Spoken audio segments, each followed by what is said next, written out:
It's a genuine honour and privilege to be here in this great city. Was it 840, 850 years ago when Bishop Absalom came here to make this his fortress and his home, and it's been such a great beacon of civilization since that time. And I look back further for my connection with Denmark. My name in Irish, my surname is Mac Shanliach. It means son of old warrior. And the Ganleys supposedly are descended from Vikings, from the Danes, as we call them in Ireland.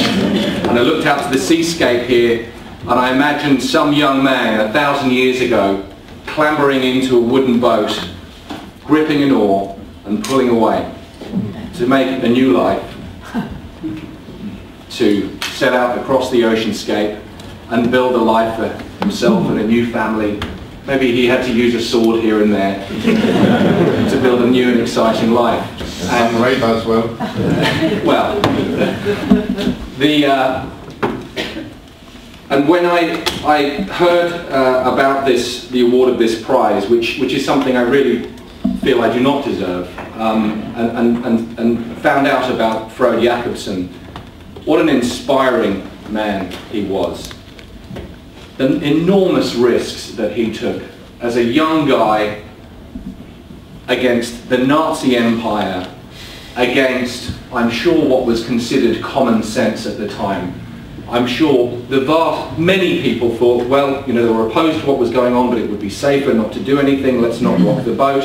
And here was this young man in the foothills of history who set out and had the courage to take up arms against the most pervasive evil that mankind has ever known.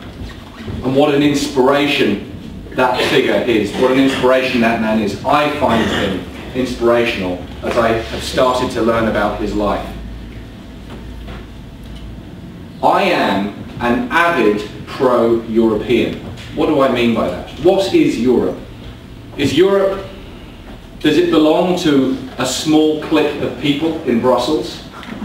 A self-appointed elite to make laws over us? Or is Europe 500 million people? It belongs to all of us.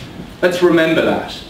And what I fear and what I see in the Lisbon Treaty is the snatching of the levers of power and control and accountability away from every one of you here, away from me, away from the citizens from Ireland to Romania to Bulgaria, Germany, across the plains and mountainscapes of Europe.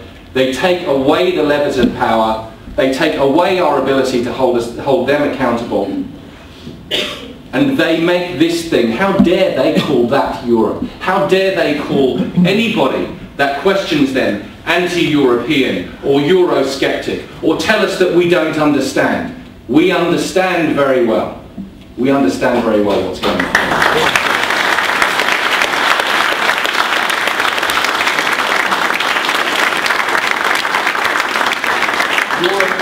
Europe has, at minimum, the most avid Eurosceptic would have to admit that at minimum it's been the most successful peace process in the history of the world. At minimum it's been that, but it's been much more. The opening up of markets, the growth of trade, of commerce, the job creation, the prosperity, the security that the European Union has provided has been a great thing. The concept of the European Union was brilliant. It was inspired. And that's why, by the way, I have voted yes in every treaty, and I know many of you here wouldn't have done that. I have voted yes in every treaty that we have held in Ireland on the European Union since I've had a vote. But what I saw in the Lisbon Treaty, and what I understood from this process of this so-called constitution, was that we had an elite that decided that they knew better than us, that they were detaching the governance of Europe from the people to whom it belongs, from democracy.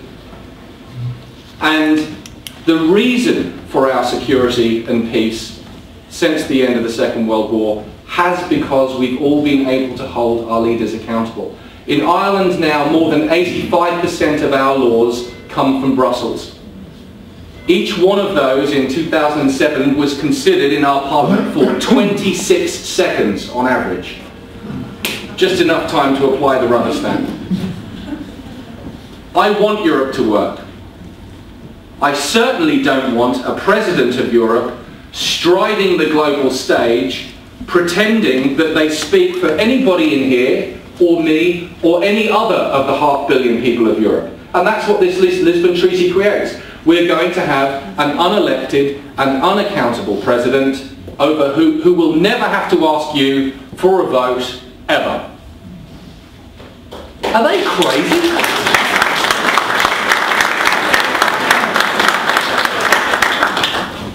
At the moment in Ireland, and look, it's a patently ridiculous situation that the tens of millions, 65 million people in France gave an answer to this European Constitution and said no.